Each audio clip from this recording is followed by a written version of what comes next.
Alors, le dernier ouvrage de la collection Dis-moi Manou, toujours cette collection en BD, c'est l'énergie de vie. Alors, l'énergie de vie, c'est un vaste programme, tout est vie, tout est énergie. Mais la façon de le traiter, là, pour que les enfants comprennent qu'en fait, on est doté d'une énergie de vie. Chaque corps vivant, tout ce qui est vivant est doté de l'énergie de vie, mais comment peut-on être plus conscient encore de cette énergie et peut-on en bénéficier encore plus que celle qui nous permet d'être vivant, uniquement vivant.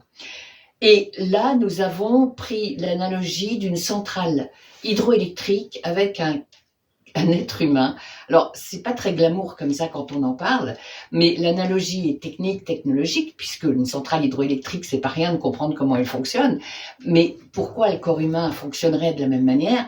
Parce que quand on ouvre sa conscience pour capter plus d'énergie, elle va passer par l'outil que nous sommes ou le bâtiment que nous sommes pour ensuite la diffuser dans ce que l'on dit et ce que l'on fait. Ce qui est un peu le principe électrique du barrage, de la conduite forcée, de la génératrice qui transforme et du transformateur qui va donner ensuite, parce qu'après c'est passé par la turbine, puis ça va donner ensuite la possibilité d'obtenir de l'électricité quelque part, donc de l'énergie quelque part. Donc l'analogie est assez simple à comprendre et tellement simple qu'elle peut avoir son efficacité dans la pratique conscience d'un enfant pour tous les jours.